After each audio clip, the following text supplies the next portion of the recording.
सीधे आपको ले चलते हैं हरियाणा विधानसभा, जहां पर कार्रवाई विधानसभा की शुरू हो गई है और बहुमत साबित करना है नए मुख्यमंत्री को। वे वर्ष 1996 में हरियाणा विधानसभा के सदस्य चुने गए।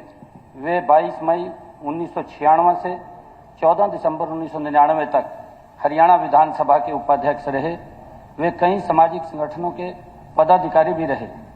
उनके निधन से राज्य एक योग्य विधायक एवं कुशल प्रशासक की सेवाओं से वंचित हो गया है।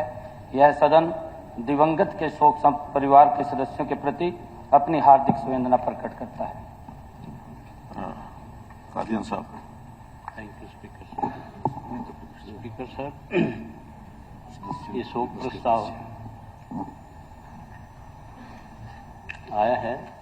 ये पिछले सेशन और इस सेशन के बीच में काफ़ी बदलाव हुए और उस बदलाव में एक हमारे साथी जो है वो भी हमारे बीच से चले गए। ये सदन हरियाणा विधानसभा के भूतपूर्व उपाध्यक्ष श्री फकीर चंद अग्रवाल के 6 मार्च 2024 को हुए दुखद निधन पर गहरा शोक प्रकट करता है।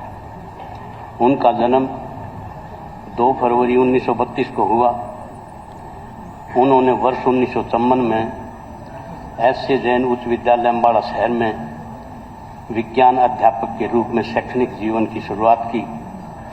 वर्ष 1965 में मुख्य अध्यापक के पद पर पदोन्नत हुए तथा 20 मई 1994 को प्रिंसिपल के पद से सेवानिवृत्त हुए।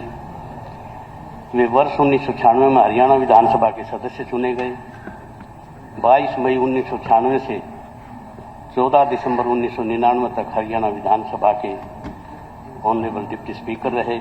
और अब थोड़ी देर में हरियाणा के नए मुख्यमंत्री नायब सिंह सैनी जो हैं वो विधानसभा में सरकार का बहुमत साबित करेंगे। तो सदन की कार्रवाई शुरू हो चुकी है। मैं सीधे विशाल ठाकुर का रुख करती हूँ। विशाल, बताइए, अभी थोड़ी देर में बहुमत परीक्षण भी होना है और ये नई अग्नि परीक्षा, पहली अग्नि परीक्षा है मुख्यमंत्री नायब सिंह की। तो कुल मिलाकर के आंकड़े क्या कहते हैं?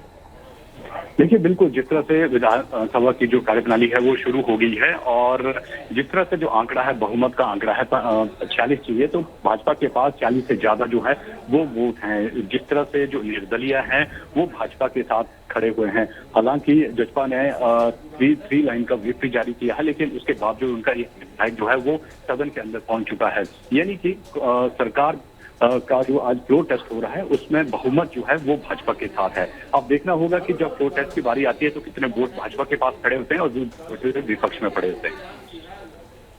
बिल्कुल, तस्वीरें भी हम देख रहे हैं। चूंकि बीजेपी ये दावा कर रही है कि 48 विधायकों का समर्थन उनके पास है। कुल जो जादुई आंकड़ा है वो 46 है, लेकिन उस पर भी जेजेपी की तरफ से व्हिप जारी करके अपने विधायकों को कहा गया है कि आप नहीं जाएंगे विधानसभा में बहुमत परीक्षण के वक्त में।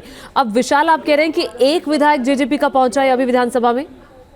जी बिल्कुल, जारी किया गया था वो अनुपस्थिति को लेकर किया गया था, लेकिन उसके बाद जो जजपा के विधायक हैं जो वो सदन के अंदर पहुंच चुके हैं। यानी कि जो भी 3 लाइन का जारी किया है उसके बावजूद जो है जजपा का एक विधायक जो है वो सदन के अंदर मौजूद है। और जिस तरह से भाजपा कह रही है कि उनके पास बहुमत का आंकड़ा है 48 जो एमएलए हैं वो उनके साथ हैं, तो उसमें सरकार को फ्लोर टेस्ट में अपना बहुमत साबित करने के लिए ज्यादा परेशानी। ठीक है, वो कह रहे हैं कि कोई दिक्कत नहीं होगी। बहुत शुक्रिया इस तमाम जानकारी के लिए। तो नजर हमारी लगातार बनी हुई है हरियाणा विधानसभा पर।